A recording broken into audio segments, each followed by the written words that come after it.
Hi, my name's Phil. I like talking about politics, and in this video I'll be discussing Brexit through the lens of the Russo-Ukrainian war again, but not in terms of the corrupt motivation behind it, at least not on this occasion. We're back on that again tomorrow.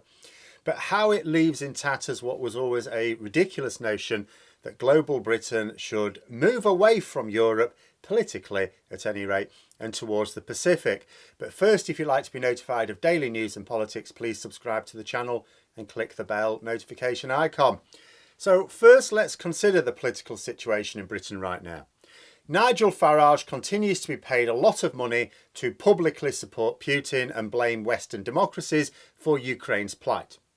Our government failed to apply sanctions. They claim that they are leading the world on Russian sanctions. The reality is we've done virtually nothing. While the EU and the US apply sanctions, meaningful sanctions, the UK merely threatens to do so at some unspecified point in the future. Russian oligarchs are currently selling off their properties and other assets and shifting the money out of the country as we speak. It's widely reported. I don't know where they're going to move it to, but it isn't being seized by the UK government as other countries are doing. And our political degradation doesn't end with supporting Putin and his network of thieves. We also continue to demonise refugees, including from Ukraine. While the rest of Europe removes barriers to travel for Ukrainian refugees, our government refuses to, on the grounds now that they may pose a threat to security, national security. Because there might be some Russian agents mixed in, we don't know. Now, consider what they're saying here. They are saying that accepting Ukrainian refugees poses a national security threat because maybe there'll be a Russian agent in there that we don't know about, but they think it's fine to give actually known Russian agents visas and plenty of warning before applying sanctions on the UK's based assets. Like, we haven't seen stories about these people who were given the golden visas having those visas removed, have we? Consider that. This is British politics right now. The public stand with Ukraine, the government stand with Russia. And the public are not even outraged that their government are so completely at odds on such an important issue. There are more robust protests in Russia by the Russian people against their own government, where they face way more serious punishments than there are by the British against ours. And against that backdrop of a complete disconnect between public and government, we have the geopolitical disconnect between the government and reality. Boris Johnson's global Britain was all about building a wall between the UK and our European neighbours, and then inviting the Pacific nations over for a barbecue. We leave the EU because we don't like their rules, even though the vast majority of their rules are our rules because we were a major player in deciding them. And we want to join the CPTPP, where we will have to follow rules that are genuinely made up by others. And why would we deliberately make it harder to trade with Europe and seek to replace that lost trade with Pacific nations? Makes no sense economically, makes no sense politically, certainly makes no sense ecologically. And I actually do believe that maybe I know the reason. I suspect the reason, should we put it that way. See, for the latter part of the 20th century, the UK tended to tie ourselves politically to the United States. We all know this. After the Second World War, we were a superpower that was no more. You know, the three remaining superpowers were the USA, the Soviet Union, later Russia, of course, and China. If we couldn't be a superpower ourselves, we'd pretend by attaching ourselves to an existing one and hopes nobody would notice. Like the little kid who makes friends with the bully and swaggers around. You know, we did this by trying to be a bridge between the US and Europe, where there was considerable political divergence on a number of issues, of course. We positioned ourselves as a halfway house, or at least that was the theory. In practice, we just ended up largely agreeing to be America's sidekick in their international escapades. The only time we ever really got anything in return, were persuaded to get the US to do anything, was involve itself with Kosovo. But then a couple of things happened. So first we left the EU. So the bridge between the US and Europe is knackered. The US now deals directly with France and Germany. The UK has no role to play in that relationship anymore. Second, the US has shown more interest in the Pacific than Europe. It fears the growth in China's influence and wants to counter it to an extent. That's why I suspect we are pretending that our interests also lie in the Pacific.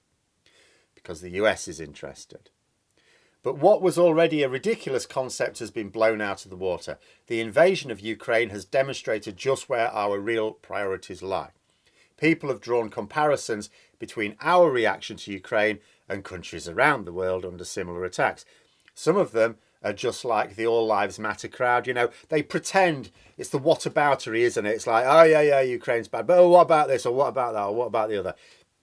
They pretend that they want equal treatment for all who are oppressed. In reality, they just want to dilute our concern for one group because they don't actually care about any of them. But there is a genuine point. China's oppression of the Uyghurs, for example, which is starting to attract the use of the word genocide. You see an occasional article on it in the UK, but nothing that would trigger a public outcry. Civilians targeted in Yemen or Syria, although we involved ourselves in Syria, the public and our government soon lost interest. With Yemen, our commercial interests are aligned with their attackers. Why? Because for Europeans, these issues are largely moral ones, and moral issues tend not to really feature too highly in government thinking, and they certainly don't stay long in the media or public interest.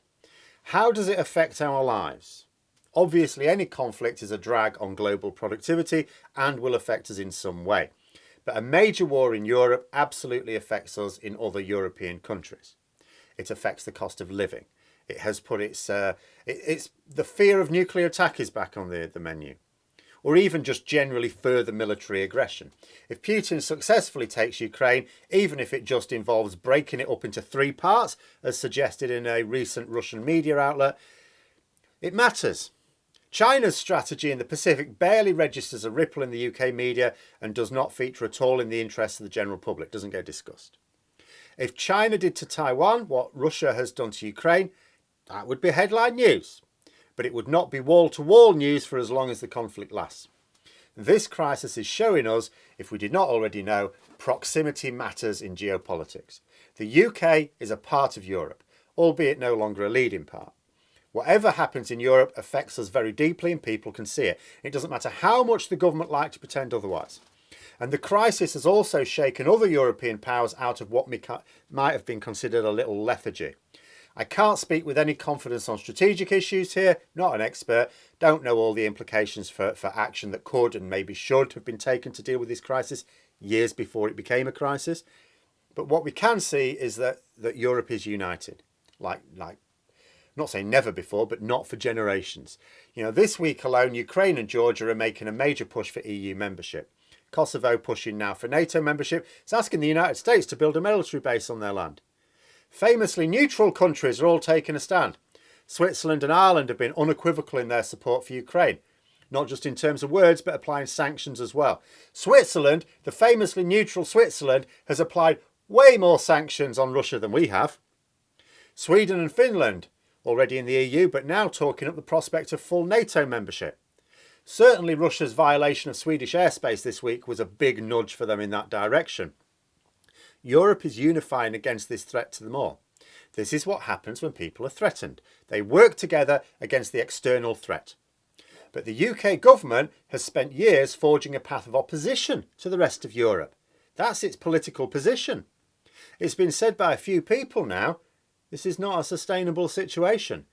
As much as many of us are trying to find experts who can chart a way out of this crisis quickly, the reality seems to be that this will now be years before we can stabilise. There are even some saying that World War III has already started, and we just don't know it yet. Like I say, I can't comment on strategic situations, but what is evident is that the demand for European unity will be overpowering for years now. And I'm sure that when we get through this and peace returns to the continent, we will grow complacent again until the next threat, maybe in a few generations. We always do. But peace seems to be a long way off now. We are going to be pushed towards our European neighbours in common cause because of this crisis. We do not have a government whose instincts, behaviour or ideology allows them to lead us into this new European unity.